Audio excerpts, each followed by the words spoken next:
Evropska investiciona banka je banka Evropske unije, neprofitna organizacija čiji su vlasnici zemlje Evropske unije i koja postoji već 60 godina. Banka radi u 160 zemalja, 90% aktivnosti se odnose na zemlje Evropske unije.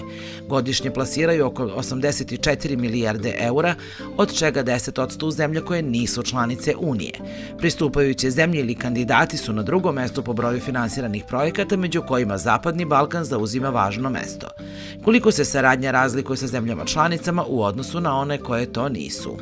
Sami promoteri, odnosno oni koji zagovaraju projekte ili sponzori, kako mi ih zovemo u privatnom sektoru, su dosta dobro pripremljeni za uopšte kad započnu razgovor sa nama, imaju projekte manje više spremne, imaju jako jasne ideje šta žele, šta ne žele, imaju jako velike zahteve što se tiče fleksibilnosti, što se tiče i finansijskih uslova, jer imaju i druge izvore, odnosno mogućnosti finansiranja.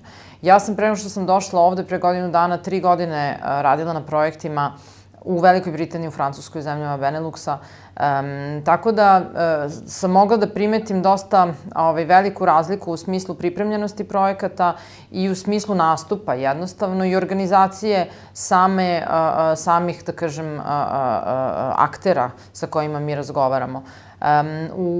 U zapadnoj Evropi, ali i u drugim evropskim zemljama radimo dosta više sa privatnim sektorom, direktno, gde podržavamo razvoj inovacije, podržavamo korporacije, podržavamo firme, podržavamo projekte koji imaju lokalne samouprave, koji imaju regije. Znači, u Italiji radimo dosta sa regijama. Znači, oni su naši klijenti, ne zadužuje se država.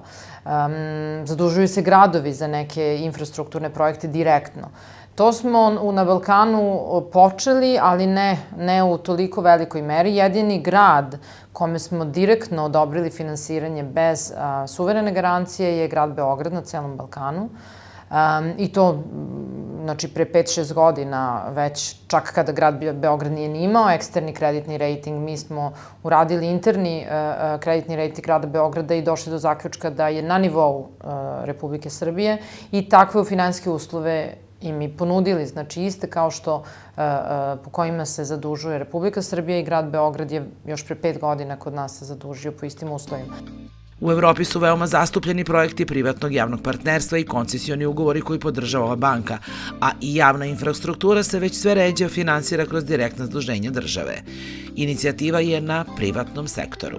Privatni sektor se organizovao zadnjih 20-30 godina, da ima iskustvo, ima znanje, ima kapacitet i taj neki know-how da apsolutno podrži razvoj javne infrastrukture. To je nešto što ovde počinjemo da vidimo početak kroz, eto, prvi projekat koji je uspešno do sada razvijen je deponija u Vinči, odnosno sanacija deponije, uopšte proizvodnja, znači, električne energije i struje koje treba da se iz otpada stvara jednoga dana, nadamo se ne tako daleko u Vinči. Mi pratimo taj projekat i zainteresovani smo za njegovo finansiranje i želimo da podržimo takve inicijative gde će jednostavno privatni sektor sa svojim znanjem, iskustvom i zaduživanjem privatnih sektora moći da se doprinese razvoju javne infrastrukture. Pratimo tender za koncesiju aerodroma Beograd, koji je takođe jedan od mogućih modela koji će se razviti na Balkanu i takve za sada primeri postoje samo u Srbiji. Iako smo po projektima privatnog javnog partnerstva lideri u regionu, šta je razlog što nema više projekata tog tipa? Zavisi od visine investicije. Za male investicije mislim da je to lakše sprovesti i na lokalu su neke takve inicijative već se uspešno sprovode. U Kragujevcu, u Vojvodini bilo je primera, da kažem, ili su u toku da se sprovedu. Za manje projekte je manji rizik i možda privatni sektor još uvek može da to dobro pokrije. Ono što je najbitnije u pripremi javno-privatnog partnerstva projekata je apsolutno da se ta javna nabavka sprovede kvalitetno, da projekat bude jasno definisan, da javni sektor zna šta hoće od privatnog partnera.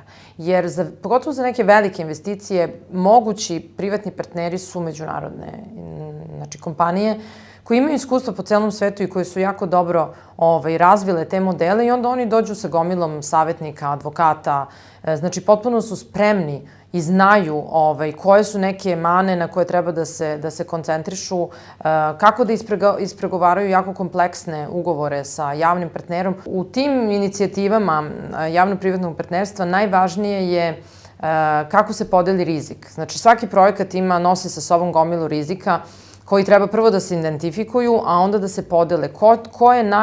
Koja strana je najsposobnija da prihvati koji rizik. Šta konkretno znači to da je Evropska investiciona banka najveći međunarodni finansijer klimatskih aktivnosti? I što se tiče klimatskih promena, oni su jako bitne za nas obzirom da su na globalnom nivou prepoznate kao prioritet i samo prošle godine smo uložili blizu 20 milijardi evra u projekte klimatskih promena koji smanjuju emisiju ugljen-dioksida, koji u projekte energetske efikasnosti, u projekte obnovljivih izvora energije, znači koji treba jednostavno da pomognu da se zagađuje životna okolina manje. I to je nešto što nameravamo da nastavimo i od ukupnih naših aktivnosti mi smo dužni, odnosno obavezali smo se našim vlasnicima i našem bordu da ćemo 25% najmanje od svih aktivnosti ulagati u projekte koji imaju pozitivan uticaj na klimatske promene i to je nešto čime želimo da podržimo i Pariski sporazum i taj COP21 sporazum koji mi kao najveća finansijska institucija na svetu jednostavno moramo da se obavežemo i da pomognemo, ko će drugi, ako ne mi, a i da budemo primer i ostalim institucijama i u narednih 5 godina plan je da investiramo oko 100 milijardi evra u takve projekte. Evropska investiciona banka je najveća finansijska institucija na svetu, neprofitna organizacija sa 3A kreditnim rejtingom, najveći izdavač obveznica na svetu i kao supranational se zadužuje na svetskom tržištu po najpovoljnijim uslovima. Evropska investiciona banka podržava tehnički ekonomski opravdane projekte i zbog svog rejtinga kreditira klijente pod uslovima koji su povoljniji od tržišnih.